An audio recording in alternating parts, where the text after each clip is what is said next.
Jammu Kashmir Democratic Liberation Party, and a young brilliant guy from Holland. Junaid Saab, floor is yours.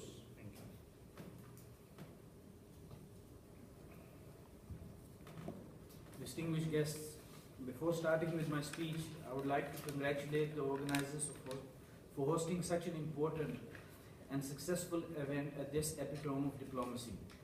I am thankful to you for inviting me once again to share my views and become part of your endeavors, especially Mr. Shaukat Kashmiri and Dr. Shabir Chaudhry, who have always been supporters and facilitators of Kashmiri youth and their views. Thank you. I am hopeful that going forward, you and I can together strive to provide more space to the youth of Jammu and Kashmir in order to enable them to share their views in such august gatherings. Recent floods in the state of Jammu and Kashmir have again confirmed that nature does not distinguish between Pakistani administrated Kashmir and Indian administrated Kashmir. People suffered in Srinagar, Anantnag and Jammu in the same manner like people suffered in Kotli, Hajira and Rawalakot. The same happened when an earthquake struck the region in 2005. It is evident that even nature does not approve of the division of this paradise. It has conspired many times to bring us Kashmiris together in grief. Although divided and separated, the people of Jammu and Kashmir have exhibited their oneness by suffering the same pains and facing the same uncertainties for the past 70-odd years.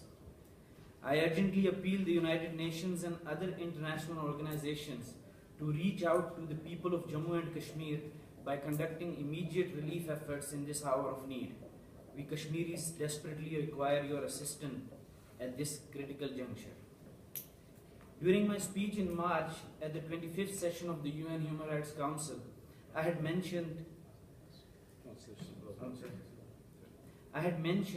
that Kashmir and Kashmiris have been the glorious owners of a peaceful and tolerant culture based on the principles of Kashmiriyat. Pride filled my heart when I saw that despite political differences, man-made borders, and sometimes religious prejudices, humanity prevailed during the recent flood in Jammu and Kashmir. Nobody was a Kashmiri, Pakistani, or Indian anymore. Nobody was a separatist, a stone pelter, or an army man anymore.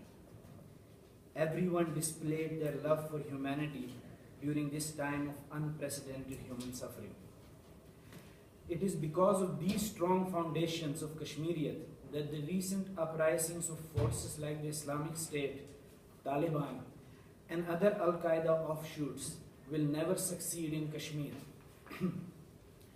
During my recent visit to Kashmir last month, I noticed with the utmost displeasure that some elements are trying to propagate and pursue radical and extremist views in Kashmir. Perhaps this was displayed when some misguided youth waved the flags of Islamic State and Al-Qaeda in Kashmir.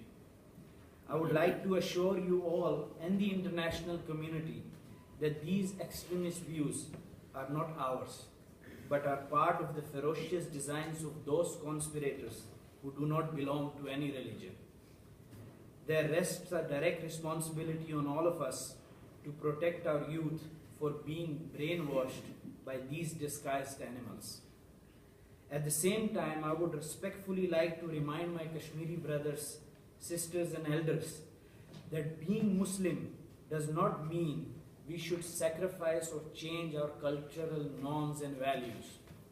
Culture and religion are two different and separate pillars of any society. We are perfectly able to show our love of our religion and follow the blessed footsteps of our Prophet Muhammad, peace be upon him, while wearing our traditional Pheran, Goncha and Pashmina shawl. There should be no need for us to import the niqab, kaftan or thobe. Our history dates back to 5,000 years, and we have been the epicenter of Sufism and humanism in South Asia for centuries. While subscribing to different religions in Jammu and Kashmir, we should be proud of our collective cultural heritage and preserve it unitedly. We should be aware of conspirators who, while misusing religion, are recklessly determined to destroy our minarets of tolerance, brotherhood, and secularism.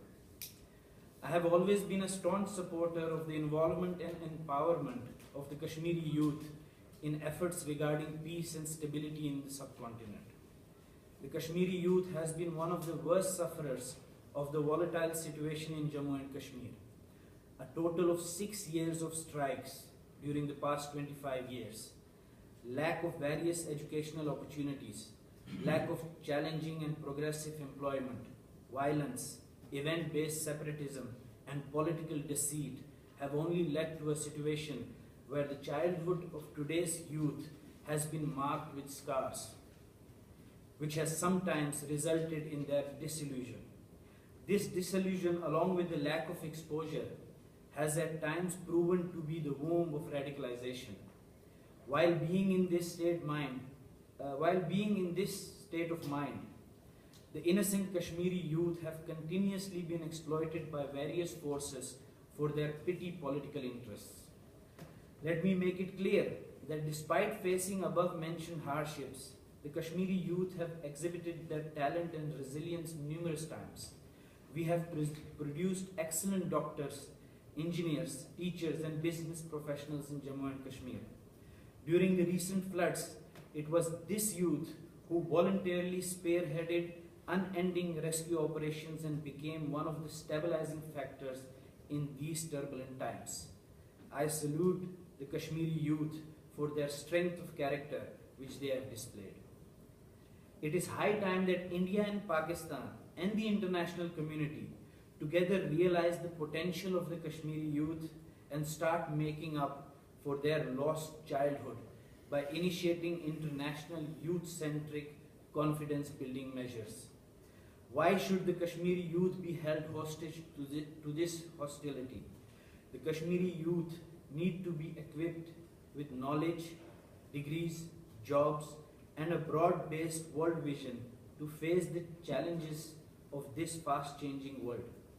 It is my dream to see my contemporaries from Jammu and Kashmir studying at international reputed colleges and universities and pursuing careers at multinationals all around the globe. It is my dream to see my fellow youth joining me at platforms like the United Nations and the European Unions while they become the proxies of peace and prosperity. It is my dream to make my brothers and sisters comprehend that if Europe, which has been the battleground of the most horrific